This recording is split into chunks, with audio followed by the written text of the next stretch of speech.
So, President Trump is vehemently against immigration. Oh, I forgot the intro. Headlines. It's time for some headlines.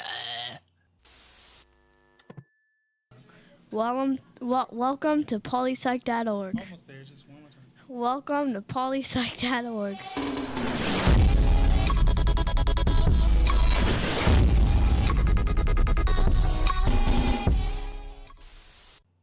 So President Trump is vehemently against immigration. But let's dig deeper into the immigration issue.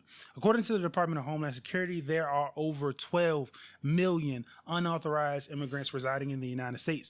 Question number one, what are the effects of illegal immigrants making up 5% of your population? So on one hand, undocumented immigrants still pay over $12 billion per year in local and state taxes. On the other hand, they reduce wages by saturating the market with cheap labor and are often underpaid themselves. Consequently, if liberals and progressives are concerned about the wages in the United States, perhaps that particular belief is incompatible with a free-flowing border. 11,000 people showed up in Oakland, filled out applications for a job when only 400 jobs were available. 11,000 people for 400 jobs. Walmart says they just need more low-wage workers coming in from around the world. They can't find the worker. Many of the largest corporations in this country are supporting this legislation. And you know why, Mr. President? It's not because they're staying up nights worrying about some Mexican kid in Detroit or in Chicago and what will be the future of that kid. They're not worried about that. What they want to see is a continued influx into this country of cheap labor. They're not content with outsourcing millions of good-paying jobs.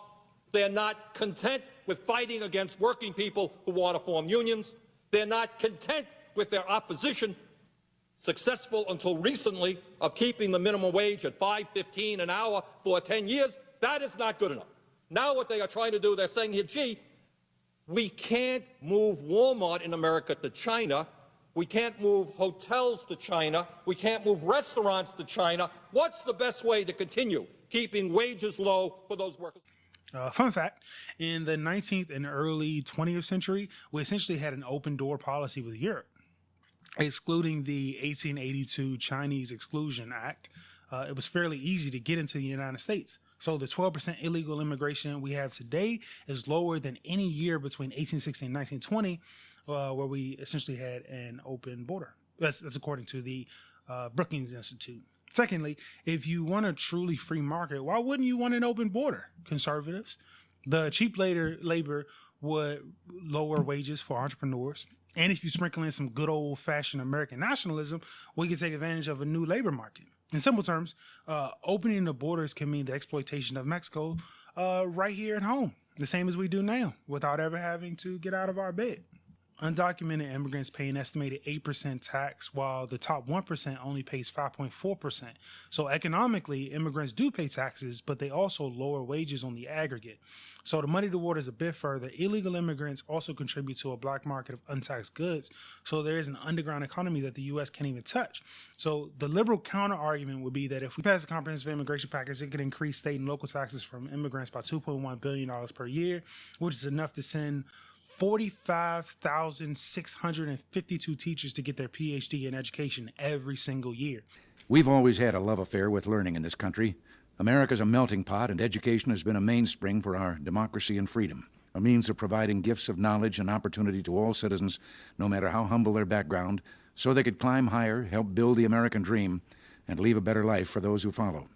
Broad educational opportunity not only secured our role as the pathbreaker to progress, it also protected and strengthened our freedom. We were wise enough to heed Thomas Jefferson's warning that any nation which expects to be ignorant and free expects what never was and never will be. So side note, there was a study conducted by Baker University which examined the effect of teacher experience and teacher degree levels on student achievement in mathematics and communication arts, which found that higher levels of teacher education had a correlation with greater student performance.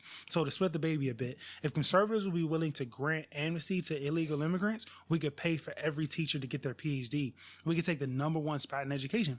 I mean, if you wanted to do it. To put it in perspective, we're currently number 14 in education, according to the OECD survey. To sweeten the deal, For conservatives, liberals could get rid of, let's say, teachers' unions in exchange for comprehensive immigration reform. And that's it. Go to polysci.org. You can submit any concept you want us to cover, or if you have any questions that we could answer on the show. I think that's pretty much it. I guess this is goodbye, guys. We're out.